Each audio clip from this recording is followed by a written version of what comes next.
আমরা আন্দোলন করেছিলাম, প্রতিবাদ করেছিলাম, আমাদের তালিকা করে রাখা হয়েছে।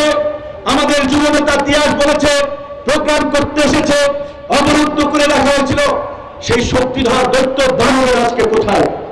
এই যশোরের আরেক কুখ্যাত সন্ত্রাসী সীমান্তবর্তী এলাকা হয় মাদকের ভয়াবহ করল গ্রাস, ভয়াবহ থামা, এই শাহীন চাকলাদারদের সন্ত্রাসী কর্মকাণ্ডে এই রকমের একটি শিক্ষা সংস্কৃতির অগ্রগামী জেলা যশোর একটা চাষের নগরীতে পরিণত হয়েছিল। সেই শাহীন চাকলাদার আজকে কোথায়? বলে এমন জীবন করিবে গঠন, মরণে হাসিবে তুমি কাঁদিবে ভুবন। এমন জীবন গঠন করেন আপনি না থাকলেও যেন মানুষ আপনার অনুপস্থিতি অনুভব করে।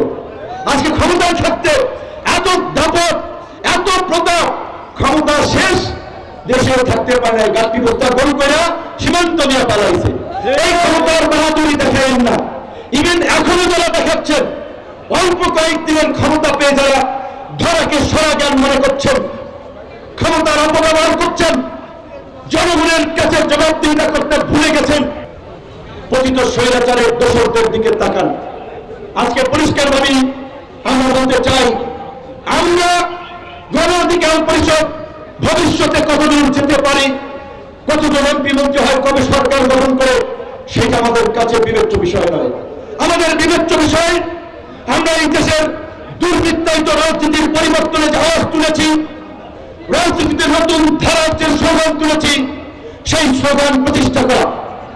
আমাদের দলের যে স্লোগান, জনতার অধিকার আমাদের অঙ্গীকার, আমাদের অঙ্গীকার, সেটি শুধুমাত্র স্লোগান কিংবা কথায় নয়, কাজে পরিণত করতে হবে। রাজনীতিকে দীর্ঘদিন ধরে লুটপাটকারীরা একটা জমিদারির প্রথা বানিয়ে রেখেছিল। আমরা সেই জমিদারি প্রথাকে এই জুলাই গণঅভ্যুত্থানে উড়িয়ে দিয়েছি, যার ফলে শেখ হাসিনাও বিমানে করে দিল্লি উড়ে গিয়েছে। কাজী শেখ হাসিনা ওই জমিদারি তন্ত্রের লুটপাটের রাজনীতি দিল্লি নিয়ে গেছেন। এই দেশে আর লুটপাটের অপরাজনীতি চলবে না। এই দেশে এখন জনগণের রাজনীতি চলবে।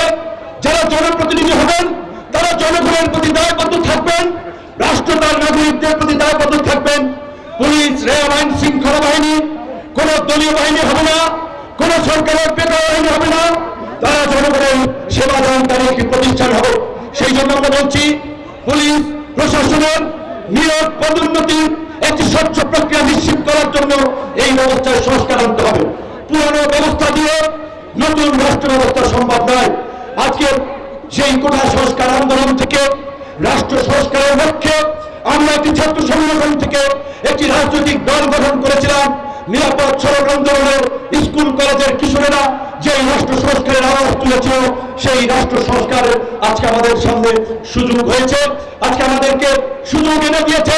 তাই আমরা বলছি, রাষ্ট্র পুনর্গঠন না করে, রাষ্ট্র ব্যবস্থার পরিবর্তন না করে আমরা কোনো নির্বাচন চাই না।